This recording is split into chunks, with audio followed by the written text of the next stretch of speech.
আসসালামু আলাইকুম। সবাই কেমন আছেন? আজকে আমি যাচ্ছি বাউল সম্রাট শাহ আব্দুল করিমের সমাধিসৌধ দেখতে। আমার সাথে আপনারাও চলুন। এখন মূলত হচ্ছে অটোতে করে যাচ্ছি দিরাই উপজেলা শহর থেকে ধল বাসস্ট্যান্ড, যেখান থেকে আমাদেরকে ট্রলারে করে শাহ আব্দুল করিমের বাড়িতে যেতে হবে।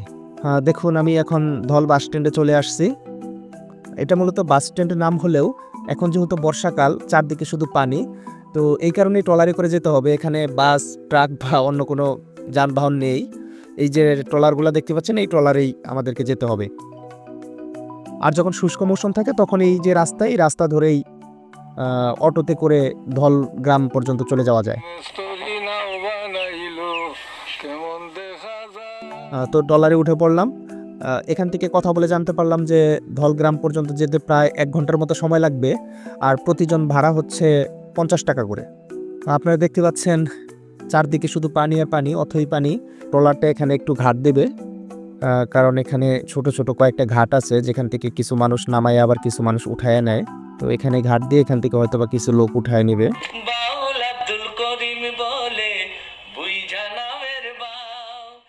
শাহ আব্দুল করিমের সমাধিসৌধে যাওয়ার জন্য যে ঘাটটা, সেই ঘাটে এখন চলে আসছি।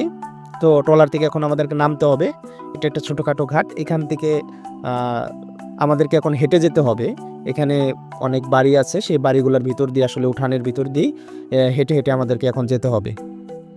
মূলত শাহ আব্দুল করিমের বাড়ির কাছে যে ঘাটটা, সেখানে এখন আর কোনো ট্রলার থামায় না, কারণ ট্রলার থামাইলে দেখা যায় যে একটা ঢেউ হয়, সেই ঢেউয়ে মাটি ভেঙে যায়। তো তাই সেখান থেকে কিছুটা দূরেই আমাদেরকে ট্রলার থেকে নামিয়ে দেওয়া হলো। এখন আমরা এখান থেকে নেমে তারপর হেঁটে হেঁটে যাব। ট্রলার থেকে নামার পরে কিছু রাস্তা আছে বাড়িগুলার পাশ দিয়ে, আবার কিছু রাস্তা আছে একদম উঠানের মধ্যে দিয়ে। তো এখানে যে বাড়ি ঘরগুলো দেখতে পাচ্ছেন, এগুলো আসলে হিন্দু দূষিত এলাকা। প্রত্যেকটা বাড়ি হিন্দুদের। এই গ্রামটার নামই হচ্ছে মূলত ধল গ্রাম।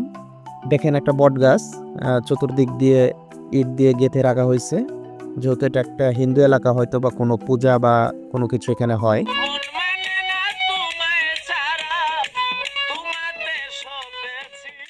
আমি কিন্তু একা যাচ্ছি না, আমার সাথে আমার কিছু ভাইয়েরা আছে, একজন আপু আছেন।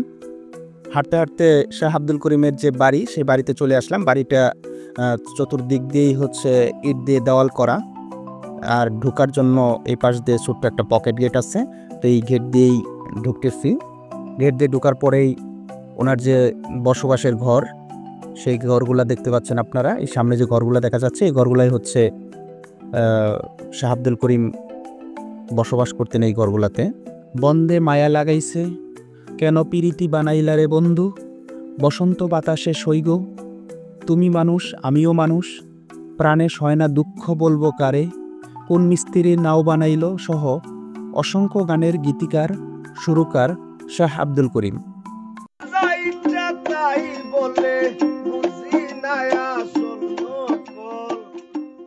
2016 সালের 15 ফেব্রুয়ারি সুনামগঞ্জ জেলার দিরাই উপজেলার ধল গ্রামে জন্মগ্রহণ করেন তিনি।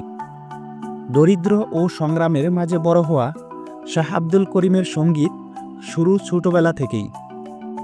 বাউল জীবনের অনুপ্রেরণা তার স্ত্রী, যাকে তিনি সরলা নামে ডাকতেন। 1957 সাল থেকে শাহ আব্দুল করিম পাশের উজান ধল গ্রামে স্থায়ী বসবাস শুরু করেন। ভাটি অঞ্চলের মানুষের প্রেম ভালোবাসার পাশাপাশি তার গান কথা বলে অন্যায়, অবিচার, কুসংস্কার ও সাম্প্রদায়িকতার বিরুদ্ধে। এটা হচ্ছে শাহ আব্দুল করিম স্মৃতি জাদুঘর।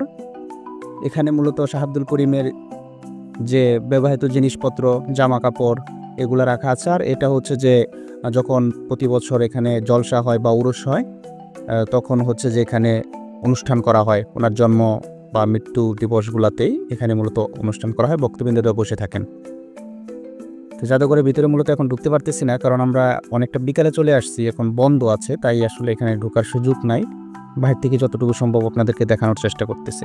সুনামগঞ্জের কালনী নদীর তীরে বেড়ে ওঠা শাহ আব্দুল করিমের গান শুরুতে ভাটি অঞ্চলে জনপ্রিয় হলেও শহরের মানুষের কাছে জনপ্রিয়তা পায় তার মৃত্যুর কয়েক বছর আগে। আর্থিক অসচ্ছলতার কারণে কৃষিকাজে বাধ্য হলেও কোনো কিছুই তাকে গান রচনা থেকে বিরত রাখতে পারেনি। 2009 সালের 12 সেপ্টেম্বর বাউল সম্রাট পাড়ি জমান না ফেরার দেশে। জীবদ্দশায় তিনি প্রায় 5 শতাধিক গান লিখেছেন। তিনি তার স্বীকৃতিস্বরূপ 2001 সালে 21 পদক লাভ করেন। এছাড়াও তিনি অসংখ্য পুরস্কারে ভূষিত হয়েছেন। তবে সবচেয়ে বড় যে পুরস্কারটি তিনি পান সেটি হচ্ছে অসংখ্য মানুষের ভালোবাসা। শাহ আব্দুল করিমের গান এখনো মানুষের মুখে মুখে।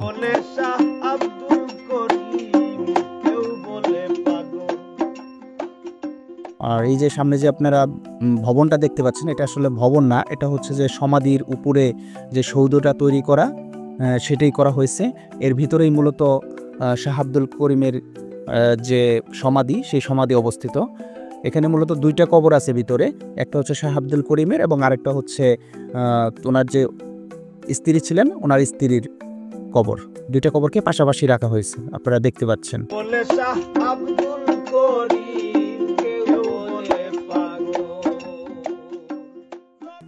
শাহ আব্দুল করিমের বাড়িটা আসলে এমন একটা জায়গায়, চতুর্দিক দিয়েই পানি, তো এখানে আসলেই আসলে গান লেখা, কবিতা লেখা এগুলো আসলে ভিতর থেকে চলে আসে। এখানে একটা বাদাই করা ঘাট আছে, ওনার কিছু বক্তবৃন্দ গান করতেছেন। তো এই সময়টাতে আসলে এখানে একটা পরিবেশটাই ওইরকম তৈরি হয় যে গান করার মতো, গল্প করার মতো বা কবিতা লেখার মতো। এত সুন্দর একটা পরিবেশ আসলে সব জায়গায় পাওয়া যায় না। একদম প্রকৃতির মাঝে এই বাড়িটা অবস্থিত, যেহেতু এটা একটা হাওর অঞ্চল, বলা যায় একদম হাওরের মাঝখানে ওনার বাড়িটা অবস্থিত।